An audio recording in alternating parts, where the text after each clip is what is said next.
Welcome back to Kidsplaining. I'm Jared, this is my dad. Yep, and today we are taking a look at One Card Wonder, which is on Kickstarter now. You can find the links to everything down in the description. One Card Wonder is a kind of resource management, set collecting, really good family weight game where you are collecting resources so you can build your wonder. Everyone has a separate wonder that they're going to be trying to build during the game. First person to build their wonder wins.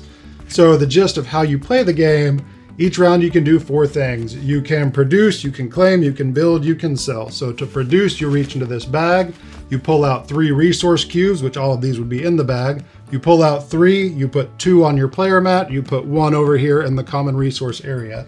To claim, you can take all of one type of resource from this over here and put them here as long as you have room on your player mat. You can build, where you take as many combinations of resources as you can and build, which you would put these white cubes to build on your wonder. Or you can sell sets of resources back to the bag, or put them back in the bag, and you sell pairs and you get coins, which are wilds.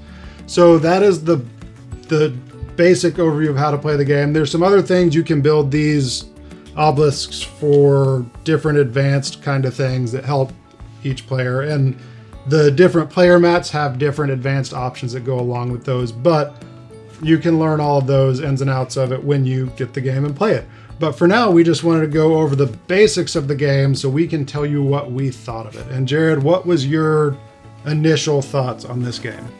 The first time I played it, the first thing that I thought was the artwork was really cool on these, like how they seem to have gotten every single detail about the place, the trees, the birds, even the little bits of artwork right there. Yeah, in the gameplay, my favorite part is the obelisks. And what do those do?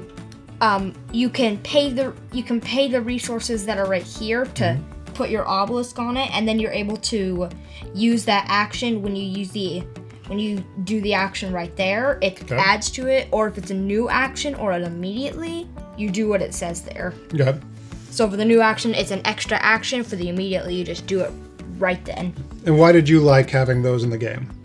Because if you're falling behind but you have a lot of resources and you're able to pay to do that, you can do it in a build action, and if you have enough resources, you can build all of them. Okay. So you could literally use all of your obelisks and just be like ding, ding, ding, ding, and it might help you win, or... So it just adds a different level of strategy to the game? Cool. Because the game and in a good way, it's a really basic strategy. The gameplay is very simple. There's not a lot of stuff going on during your turn. We played this with our entire family, from the parents down to Peyton, who is 7. And it's really a great introduction into that resource management where you have to look at your card. Everyone has different cards, so everyone's going for different resources, or some of the same resources, but you really have to plan ahead. And one of the cool things with this is you have to build from the bottom up. So I don't know how well you can see this on the screen, but each block has a little arrow going up to another block. If that block has an arrow on it, you have to build the blocks that are pointing to it before you can build that. So I couldn't build this block here until I built these 2. Yep. So it's a really good introduction for younger players especially. And I'd say that assuming that the older players are kind of seasoned gamers. If you're not a seasoned gamer, if you're haven't played set collections games, this is a great introduction for anybody to get into that resource management. But if you are a family that is trying to especially get your younger kids into games and you want to open them up to more games other than the kind of roll and move or just pick up and move kind of games, this is a really good introduction into a genre that's going to open up a lot of other games down the road. It reinforces kind of having to think through which resources you want to collect, and just that thought process of needing to collect specific resources, needing to think ahead of what you need now versus what you're going to need later. And it was just, Peyton had no problem picking it up, had no problem playing it.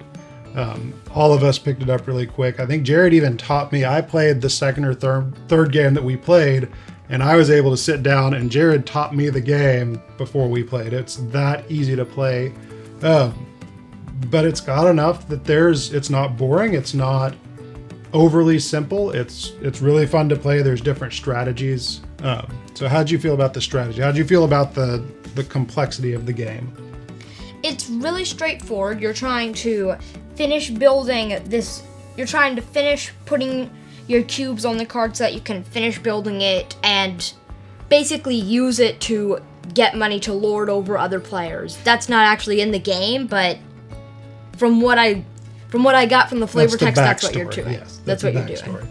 And it does have one other, after you've got the base game down, there's another thing that you can bring in that are the leader cards. Tell us about the leader cards. How do those work?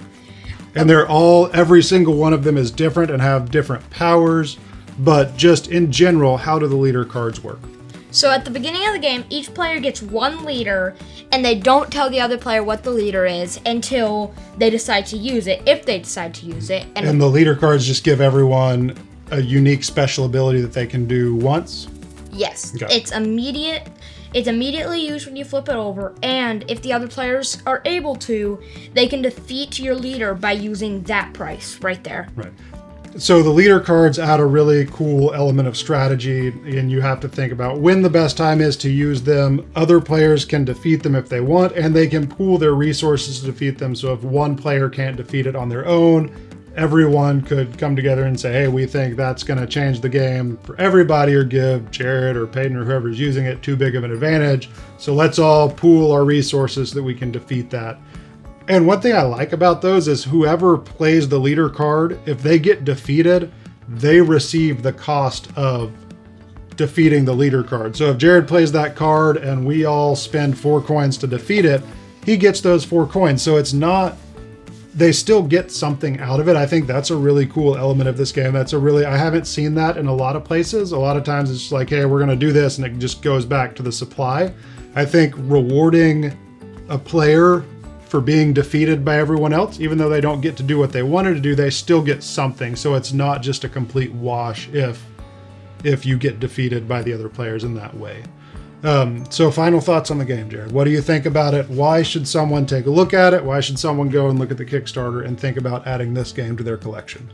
If you really like history about artifacts and leaders, then this game would be really good because it says where they are, when they were, the name, and I think that's just a really cool element of it.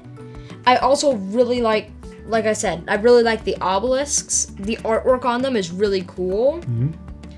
And I just love really every point on it. I love the coins, how instead of using up resources like placing them here and stacking them, you play this so that you don't run out of resources. It's a good thought, having those common things that represent a completed section, instead of having to stack these up and maybe running out. Yeah. And for us, it's really, when we're looking for games for our family to play, we look for games that are going to push our kids to think, that are going to push them to kind of hone those critical thinking, those planning skills. And I think a game like this does a really good job of it. It's not a heavy game. It's not a game that you're going to have your gaming group over and pull off the shelf and play, but it is a game that you're going to play with your family a lot. It changes every time. There's a lot of different wonders to choose from that all build differently. It felt like the first game that I played that I had a strategy that felt a little lopsided, and I figured I can do this every game and just win it. It was a little, that was my first reaction to it, was if I do this every game, I'm going to win every time. And then I lost spectacularly the next game. So if you're an adult that is looking to get into different kinds of games, different mechanics, resource collection, things like that, and you want to push yourself, this is a good game to add to your collection. If you are a parent, or if you're already an established gamer and you have younger kids that you want to get into those different mechanics, this game is a great gateway for them to resource collection, to this type of game. It's fun, it plays quickly, it doesn't drag on, it's simple enough to learn, it's not one that takes a bunch of different turns to understand all the rules. It's It's quick to the table, it's easy to play, and I think we have really enjoyed playing it. I think a lot of families will enjoy playing it too. This was a really fun game, and I'm really glad we got to play it. I got to play it with Peyton, I got to play it with our mom, I got to play it with our dad, and I hope you get to play it too. We'll leave a link in the description so you can go check out the Kickstarter, and while you're down there, be sure to subscribe right here. Yep, and watch our other videos over here. See you later.